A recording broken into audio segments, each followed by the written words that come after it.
Okay, mbaniriza muli mutya mwebale kutulaba. Olutalo luli wakati wa kusaasira. Full figure. King Michael. Kale, kandi batandikire. Naye amanyi lugambo, amanyi. Olaba zine ngambo zino lusi bazitutuzaamu naye okwatu watu yino okuzibako.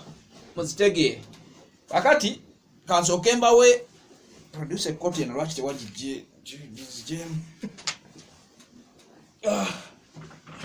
muli mutya bannange ebintu biri bitya lockdown batwala etya ekituufu ekiriwo waliwo embeera eriwo Bebe Cool yasirika ebintu bino naye ng'olutalo luli wakati wa King Michael ne kusaasira. Jukira King Michael yagambye yabadde akola statement n'agamba nti waliwo abamuteekamu ebigambo. Olunaku lw'eggulu n'abawadde akatambi aka King Michael ne mwami Balamu ne Big Eye nga balya emmere. Balamu n'ayongerezaako ko omuceere ne Big Eye yayongeza omuceere yagwongedde ani omuceere yagwongedde King Michael kuba baadde bali mu kulya. Naye munnange ate bigambo olugambo lwe tufunyeeko waliwo omukyala bamuyita mukyala atambula nnyo ne Catherine kusaasira.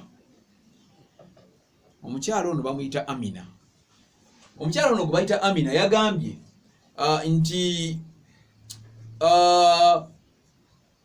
Bebe Cool yabeesonyiwa dda. Bebe Cool mumuveeko kyova laba yabalekawo n'obalekawo ng'addiza adda ku bigambo by'eggulu ebigambo bya King Michael byayogedde n'agamba mbabadde bamulemesa era biki omanyi yavuddeyo n'agamba tetulina buzibu ne King Michael abantu bangi batulemesa abantu bangi babadde banteekamu ebigambo bakuteekamu ebigambo Michael oli mwana muto bwale bamuteekamu ebigambo naye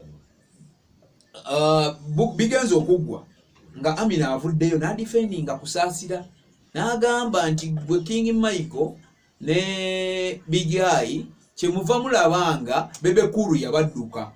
Tegedde nti Bebe Cool yabeesonyiwa ayi nawe Bebe Cool takyayogera ebyo awo tuyinza ate okubeera nga tuli ku line emu kubanga Bebe Cool takyayogera naye olugambo luno lutumala tutiikinga Bebe Cool takyayogera okitegedde naye nga Amina yavuddeyo n'agamba nti bannaaye ekituufu kiri nti kyobola Bebe Cool yabadduka Bebe Cool yabavaako kati mu ngeri emu oba endala ekintu kimu kye mulina okukola mwesonyiwe mutwesonyiwe ng'olwo Amina yagamba King Michael ne Big Eye abagenze wa Balamu naye olutalo lungi nnyo oluli mu kampu ya NRM naye okusinga ey'abayimbi okitegeera.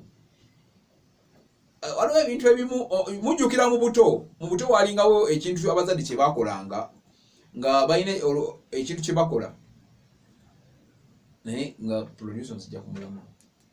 Waliwo ekintu kye bakolanga abazadde nga bakugamba oba okoze omusango ng'odduka nga bakugamba genda weebake jjukira ng'owulira engulika eno ebweru ng'owulira abaana bazannya naye ng'owulira kikuluma muli.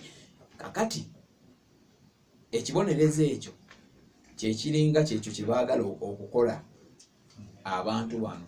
Bebe Cool kye kagamba yalina engeri gye yaddamu mukati gwe Bebe Cool n'asirika olwa buli kye boogerako kubanga ne juzi waliwo ebigambo byavaayo awo bya Gravity nga alumbye Bebe Cool.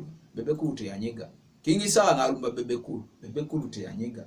Bino byonna bibaddewo byonna King Michael azemu ne yeetonda Balamu n'amusonyiwa simanyi Big Eye ayagala mmotoka Big Eye yamaze n'ayogera ekintu ekituufu yagambye Balamu nze ssebo njagala mmotoka abantu bonna babawadde emmotoka nze sifunanga ku mmotoka kituufu yayogedde amazima tafunanga ku mmotoka.